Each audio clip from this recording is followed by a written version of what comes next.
subordinate,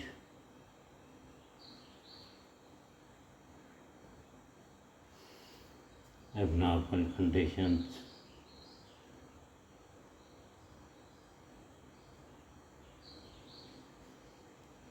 abnormal growth,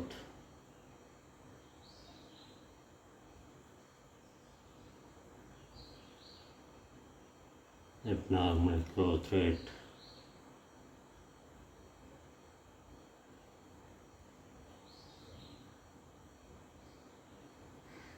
abnormal increase in process,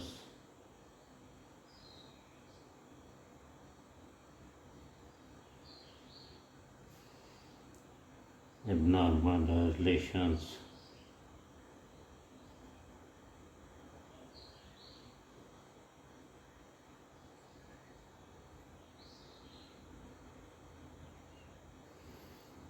abnormal increase in process,